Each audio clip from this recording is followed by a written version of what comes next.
Paano ba? 8 sikreto para bigla niyang maramdaman ang halaga mo. Kung feeling mo ay nate-take for granted ka na ng partner mo, panoorin ang video na ito. Tip number 1. Huwag magsabi ng oo sa lahat ng bagay. Nako, napaka-importante nito. Kapag nakita niya kasi na palagi kang umuoo lang sa mga pinapagawa niya sa'yo, mas malaki ang tsansa na balewalain ka niya. Minsan kasi akala natin na pag binigay natin ang lahat ay mas mamahalin tayo ng partner natin o ng liniligawan natin. Pero in actuality, baliktad ang nangyayari. Ang senyales na naibibigay nito sa kanya is mas mahalaga siya sa'yo. Na patay ka sa kanya and na hindi ka papalag maski anuman ang hingin niya sa'yo. Kaya ang importante would be, no, magkaroon ka rin ng self-respect. Kung ayaw mo naman talaga gawin ang isang bagay, edi sabihin mo, humindi ka rin paminsan-minsan. And also, kung gusto mo na medyo mahulog din siya sa'yo, mas nahuhulog ang mga tao sa mga taong tinutulungan din nila. So kung kunyari nag-e-exert din siya ng effort sa'yo, humihingi ka rin ng tulong sa kanya, feeling niya rin ay may ambag siya sa buhay mo, doon siya mas nag-i-invest sa'yo at nagkakaroon ng pakialam sa'yo. Dapat ipakita mo sa kanya na minsan hindi mo kaya o kaya mas mabuti na ipakita mo na hindi mo kailangan tuparin ang lahat ng gusto niya, lalong-lalo na kung unreasonable ito. Kasi minsan, no, masyadong demanding, lalong-lalo na kung mamahalin ang mga gusto niyang regalong ibili mo para sa kanya. So, medyo mag-push back ng konti. Yung kaibigan ko, humanga ako sa kanya kasi sabi niya, "O, yung mga ibang bagay na gusto mo, ibibigay ko lang sa'yo kapag tayo na, hindi habang nanliligaw ako." So, meron siyang boundary. Kunyari, kung gusto mo mag-out of town tayo, that is kapag sinagot mo na ako. Pero or kunyari, kung gusto mo magkanegosyo tayong dalawa, kapag kasal na tayo, never kapag boyfriend o girlfriend pa lang. So dahil may standards ka rin, naiisip niya na, hindi lang siya ang pwede kong utus-utusan at mandohan, na meron din siyang self-respect. At dahil doon ay rerespetuhin ko rin siya. Hindi mo kailangan mag-people please para magkaroon ng karelasyon. Kaya dapat maipaalam mo ito sa kanya kasi kung hindi kanya bet, meron ka pang ibang option. Dapat manalig at maniwala ka doon. Tip number 2, huwag mo ring iparamdam naman na binabaliwala mo siya. Simple lang ito. Huwag mong gawin sa iba kung ayaw mong magawa sa'yo. Minsan kasi kapag naramdaman ng liniligawan mo o ng partner mo na binabalewala mo siya, mawawalan rin siya ng ganang magpakita ng sikap sa inyong relasyon. At kung liniligawan mo pa lang siya at may ibang nangliligaw sa kanya, baka mag-backfire ito sa'yo dahil baka ang sagutin niya ay yung mas nagbibigay ng atensyon sa kanya. Kahit mga konting kilos lang ang kailangan mong gawin na paalam sa kanya na mahalaga siya sa'yo, mas gaganahan siya kapag ginawa mo ang mga ito. So, yung pagte-text sa kanya regularly, yung pagiging consistent, no? Pagkamusta sa kanya kung kumain na ba siya. Yung mere consistency of those actions, yung hindi mo pinapalagpas ang isang araw ng hindi niya naiisip na hindi mo siya naisip kasi nga lagi kayong in contact, mas maliit yung tsansa na mapupunta siya sa iba. Tip number 3, huwag matakot na mawala siya. Importante ito. Ang nasa isipan ng ibang tao ay mawawala ang iyong partner kung hindi mo ginawa ang lahat ng hinihiling niya. Kaya, todo ka sa pagbibigay ng kahit ano para sa kanya. Kailangan mong bitawan ang imahe na iyon dahil baka dito pa magkaroon ng problema ang relasyon ninyo. Kasi kung feeling niya na pushover ka, mawawala yung attraction. Parang feeling niya kahit ano naman ang gawin niya ay andyan ka pa din. So talaga take for granted ka.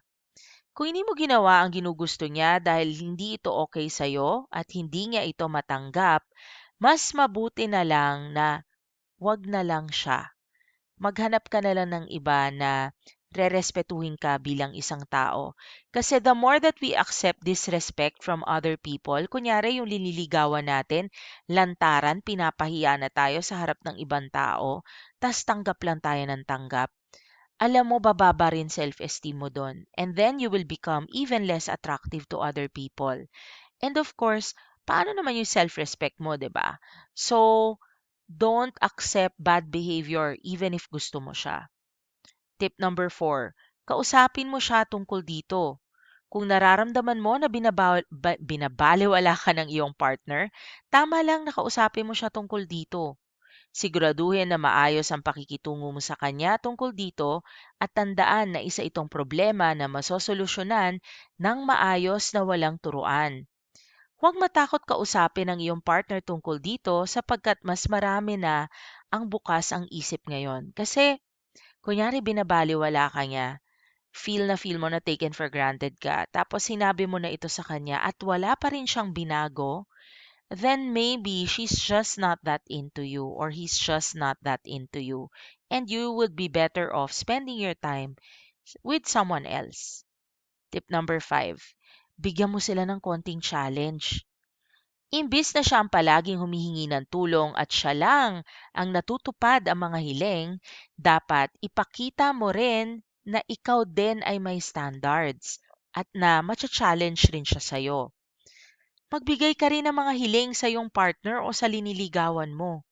O kaya humingi ng konting kapalit sa mga hinihingi niyang pabor sa'yo para malaman niya na hindi ka basta-basta. Ano yung example nito? Kunyari, ikaw na yung nagplano at gumawa ng 3 date ninyong dalawa. Ano ba naman yung mag-request ka sa kanya na siya naman ang magbalak ng next date ninyo? Even if babae pa yan. Para she has skin in the game, ika nga. Meron din siyang ambag. May investment din siya sa'yo. Bigyan mo siya ng rason upang respetuhin ka niya, hindi ka niya balewalain, and at the same time, na mag-invest din sa'yo. Because once he or she has invested in you, ginawa niya yung mga hinihingi mong pabor, na meron na rin siyang mga binigay sa'yo na mga gesture, 'di ba? Hindi lang mga regalo. Mas manghihinayang 'yan kung hindi kayo magkakatuluyan. Kaya tip number 5, bigyan mo rin ng konting challenge. Minsan, magtampo ka din o di kaya ay ikaw naman na magpa-hard to get. Tip number 6, magbigay ng tamang space sa isa't isa. Pigilan ang iyong sarili na maging nandyan lang sa tabi niya palagi sapagkat baka magsawa siya sa'yo o baka nga mainis pa at siya ang lumayo. Kapag palagi ka kasing nasa tabi niya, iisipin niya na palagi ka namang handa na bitawan ng lahat para sa kanya. And of course, no, hindi niya masyadong ma-appreciate yung oras na inilalaan mo para sa kanya. Kung kayong dalawa ay nagbibigay ng espasyo sa isa't isa, mabibigyan niya ng kahalagahan ang pagsasama ninyong dalawa at may pagkakataon rin siyang mamiss ka ng konti at ma-realize ang feelings niya para sa'yo. Kaya magbigay ng tamang space sa isa't isa. Tip number 7, huwag kalimutan ang iyong mga pangangailangan. Ikaw ay tao lang na may mga pangangailangan. Mas bigyan ng importansya ang iyong mga pangangailangan kumpara sa iyong partner. So, 'di ba, ikaw dapat ang hero sa sarili mong storya sa buhay. Kaya kung hindi niya na ibibigay ang mga pangangailangan mo, edi hindi siya bagay sa'yo, hindi siya yung taong para sa'yo, and mag-move on ka na lang. Kung may hiningi siya na tulong sa'yo at may kailangan kang asikasuhin na mas importante, unahin mo yung importante sa'yo kesa sa yung laging siya ang nauuna. Kasi hindi rin magandang matrain siya na kada request nga, ilalaglag mo ang lahat ng bagay. Ipakita mo sa kanya na kailangan mo ring gawin ang mga gusto o kailangan mong gawin sa iyong buhay at hindi lang umiikot ang mundo mo sa kanya. Okay, tip number 7, huwag kalimutan ang iyong mga pangangailangan kasi kapag naging magkarelasyon din naman kayong dalawa, alangan naman nabubuhay ka lang para sa kanya. And tip number 8, matuto ka ring magbigay ng oras para sa sarili mo. Kapag kasi naging insecure ka at naghahanap ka lagi ng approval from your partner, mas malaki ang tsansa na balewalain ka niya at ma-turn off siya sa'yo or magsawa. Kung marunong kang mag-enjoy ng oras mo mag-isa, mababawasan ang iyong pangangailangan ng approval sa iyong partner at constant na parang validation mula sa partner mo. Kaya kung kaya mong pasayahin yung sarili mo, alam mo mas nakaka-attract pa nga yun sa taong liniligawan mo o sa magiging makapareha mo. Kung hindi mo kailangan ng kanyang approval or ng kanyang validation, mas hindi mo kailangan gawin palagi ang gusto niya at mas magiging attractive ka sa paningin niya kasi you have self-respect and you have self-confidence. Kaya matuto kang magbigay ng oras para sa sarili mo para in case na mabasted ka din, hindi gaanong masakit at makaka-move on ka pa din. Maraming salamat sa pagnood.